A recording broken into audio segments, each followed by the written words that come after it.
Tani, për të mbyllur këtë kapitull të skaletës time për sa i takon integrimit në Bashkimin Evropian, ju pyet zoti Milion, nëse do të ishit sot ministër i jashtëm, çfarë do të bënit ndryshe për ta përshpejtuar edhe më tepër procesin? Padyshim që do bëja mjaft gjëra ndryshe.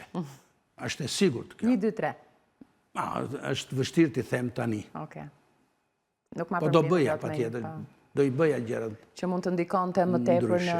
Pra, gjithsesi ju mendoni se këto janë data të arritshme, apo jo? 2030 mund të na gjej për arsyet që tham në Bashkimin Evropian. Nuk jam plotësisht i sigurt. E kuptoj, por optimist po. Optimist, e di pse optimist dua të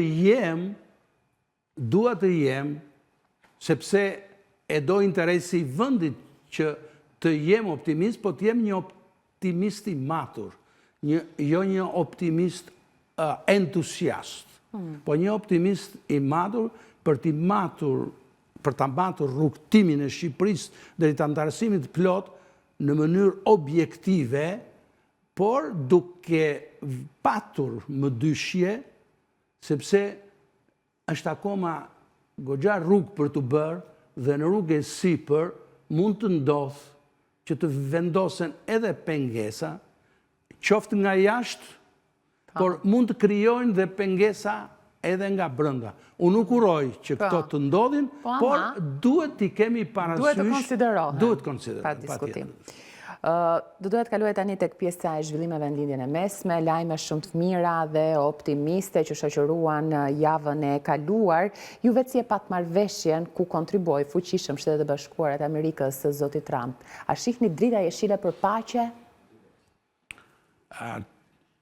Në tërësinë e vetë, marrëveshja patjetër që është një ngjarje e madhe ndërkombëtare, sepse në fundit i dha fund një konflikti që shkaktonte viktima të shumta, siç e kemi parë, shkatrime të mëdha ndaj një populli që ka qenë dhe mbetet fatkeq në fatin e tij padrejtësisht.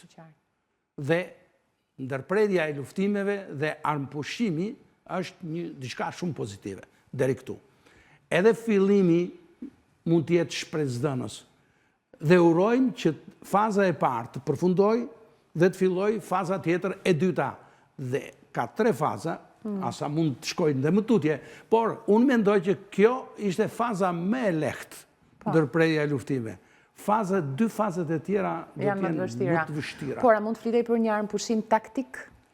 Edhe kjo mund të ndodhë, mund të jetë e llogaritur në mendjen e politikanëve dhe sidomos të izraelitëve që sa të përfundoj procesi shkëmbimit të robërve dhe mundet për një arsye ose një tjetër mund të kemi një ofensiv të dytë që urojmë të mos jetë.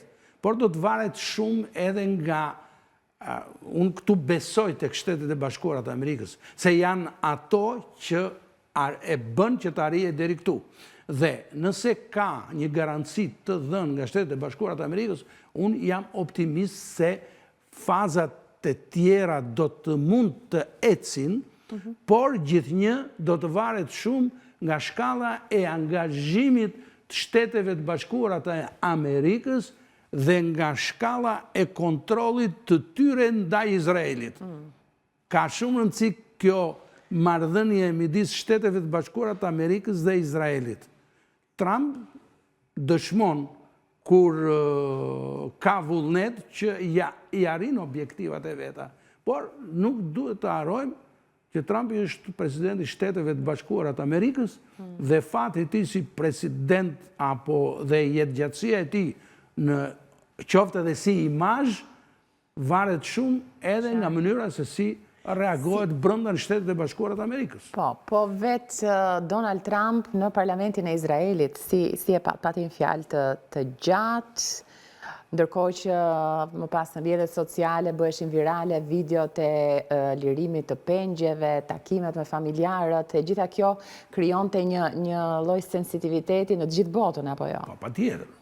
Patjetër, ishte një ngjarje, unë e thash që fillim ishte një ngjarje e madhe ndërkombëtare. Dhe që patjetër kjo i ka dhënë presidentit amerikan i ka dhënë avantazhe të mëdha politike, publike dhe ndërkombëtare. Këtë duhet ta pranojmë. Dhe kjo mund të shërbej që ai të vazhdoj po me këtë frymë për të kaluar në fazën e dytë, sepse, siç ju thash, dy fazat e tjera janë shumë më të rëndësishme për të ardhmen e rajonit, për të ardhmen e Palestinës. Dhe më të komplikuara për edhe diskutim. janë më të komplikuara, prandaj varet shumë se si do të ecin më tutje. E qartë. Në këto minuta duhet flas pak edhe për pjesën e qëndrimit të Shqipërisë lidhur me këtë konflikt. Ka mbajtur gjithmonë dhe ka mbështetur linjën perëndimore. Është korrekte Shqipëria në pozicionin e saj që ka mbajtur deri tani? Shqipëria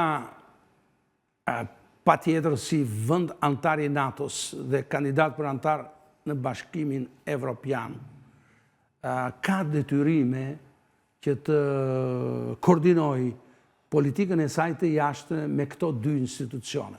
Është detyrim i padiskutueshëm. Dhe ajo gjithmonë duhet të priret që të jetë në përputhje me këto vija politike të këtyre dy organizatave të mëdha. Pa, mund të ketë rol më aktiv në promovimin e paqes? Po kjo varet shumë për nga mënyra se si e koncepton shteti shqiptar, qeveria shqiptare, angazhimin e vet. Për shembull, vihet re që ka patur një dallim në politikën e jashtme të Shqipërisë.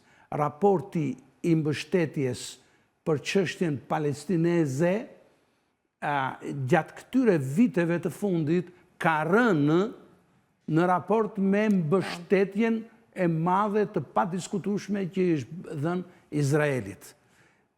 Sepse Shqipëria ka qenë parimisht dhe mbetet një mbështetëse e çështjes palestineze, mbetet një mbështetëse e tezës që zgjidhja e krizës, e konfliktit atje, është përmes krijimit të dy shtetësisë në rajon, që është një çështje e vjetër që ka mbajtur qëndrim komunitetit ndërkombëtar që në 1948, por që për fat të keq për arsye të ndryshme që nuk kemi kohë të diskutojmë këtu, nuk po ecet. Por Shqipëria ndihet që ka shpeshherë disbalancime të vogla në qëndrimet midis në rajon për shkaqe të taktikës në marrëdhënie ndërkombëtare dhe për shkaqe të karakterit operativ në marrëdhëniet me aktorë të veçantë të politikës ndërkombëtare. Por zoti Milo, si diplomat, çfarë note do t'i vinit Shqipërisë në profilin